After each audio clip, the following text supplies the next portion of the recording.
সান্ডা, কফিলের ছেলে। সামাজিক যোগাযোগ মাধ্যমে কয়েকদিন ধরেই ভেসে বেড়াচ্ছে এই শব্দগুলো। কোথা থেকেই বা শুরু হলো এই ট্রেন্ড? এই সান্ডাই বা আসলে কি? এটি কি খাওয়া যায়?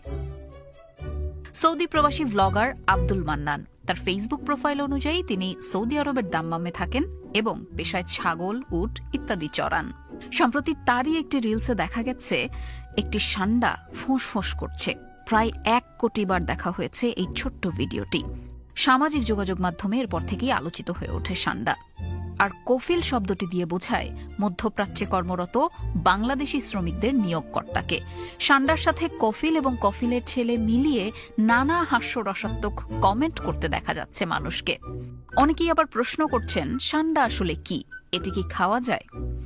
ব্রিটানিকার তথ্য মতে সান্ডা বলতে বোঝানো হয় স্পাইনি টেইলড লিজার্ড বা কাঁটাযুক্ত লেজওয়ালা টিকটিকিকে। এর বৈজ্ঞানিক নাম ইউরোম্যাস্টিক্স, যা অ্যাগামিডি গোত্রের অন্তর্গত। এই গোত্রের অন্তর্ভুক্ত প্রজাতির সংখ্যা 1 ডজনেরও বেশি। অর্থাৎ সান্ডা কোনো একটি নির্দিষ্ট প্রাণীর নাম নয়, বরং মরু অঞ্চলে বাস করা এই শ্রেণীর বেশ কয়েকটি লিজার্ড প্রজাতিকে বোঝাতেই এই নামটি ব্যবহৃত হয়। বন্যপ্রাণী বিশেষজ্ঞ মোহাম্মদ আবু সাইদ বলেন, সান্ডা তৃণভোজী প্রাণী, ঘাস লতাপাতা খায়, আমাদের গরু ছাগলের মতো।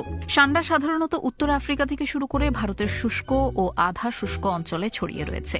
সৌদি আরবের মরুভূমি এদের একটি গুরুত্বপূর্ণ প্রাকৃতিক আবাসস্থল।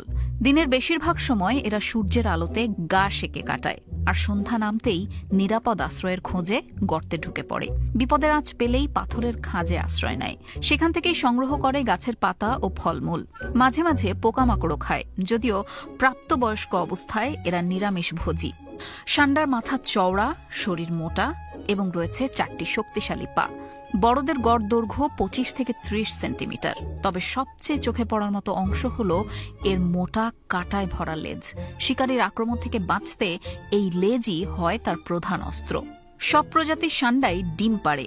মরুভূমির কঠিন পরিবেশে অভিযোজিত এই প্রাণীটি শুধু প্রাকৃতিকভাবেই নয়, সংস্কৃতিতেও স্থান করে নিয়েছে। মরুর বেদুইন কিংবা স্থানীয় গোষ্ঠীর মানুষজন সান্ডা ধরে থাকেন এবং কেউ কেউ এটি খেয়েও থাকেন। এমনকি কোথাও কোথাও সান্ডার বিরিয়ানিও তৈরি করা হয়।